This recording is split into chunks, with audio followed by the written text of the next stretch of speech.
right, well, let's get another question here, Jim. This one was sent to CornyDriveThru at gmail.com from David in Glasgow, Kentucky. Wait a minute. You're not in Scotland. You're in Kentucky. That means it's Glasgow. I'm not in either places, thank goodness. I'm in New Jersey. But here's his question. That's the first time I've ever heard those English words come out of somebody's mouth. Thank God I'm in New Jersey. Well, I'm in the garden part of the Garden State, but here's the question from David.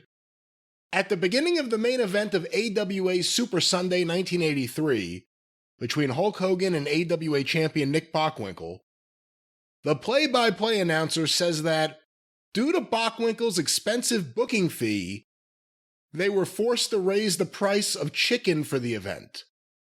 What? Did Vern actually do that? Did he really price gouge chicken at the concession stand and blame it on Bockwinkel's booking fee?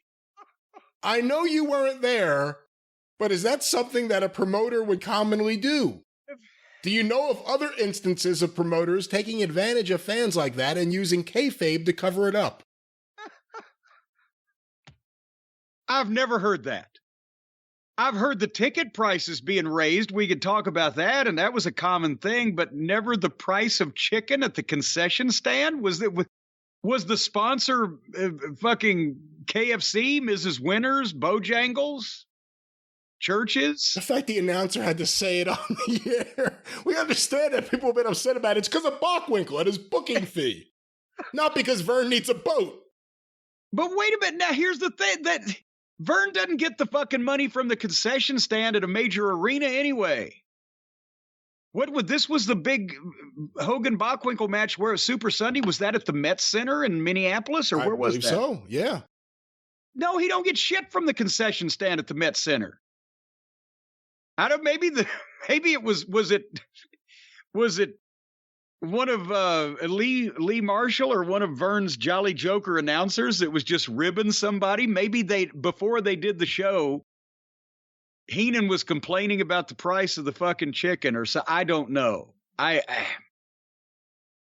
There is, and there used to be. There's not anymore. Again, but there used to be championship prices, and it made it not only more sporting like, but you could also increase your gate.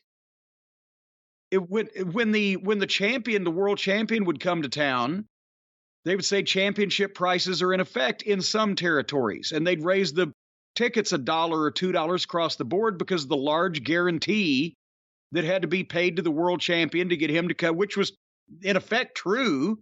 Yeah, it was the NWA tax. Yeah, and they would raise prices on the tickets for that show because the champion was there, and in certain places they did it, certain places they didn't. The better run, more professional territories could get away with it. The weekly territories, it was hard to. Jared only did it a time or two. But I remember Dutch Mantell, when they let Dutch start booking Florida after Eddie Graham had died, he drew a house in some place where they got the people record, but they didn't have the money record. He said, how come? Oh, well, we ran the show with raised prices. He'd never been a booker before. He said, well, goddamn, you didn't tell me we could raise the prices. What were you going to say? Hogan Bockwinkel was St. Paul Civic Center. Okay. Same thing. St. Paul Civic Center ain't giving Vern a cut of the chicken fingers at the concession stand. Seth Franklin Rollins. I don't know what to say. I kind of want it to be true just because it's such a great story. But I don't even remember the commentator saying that. I have to go back and check that out now.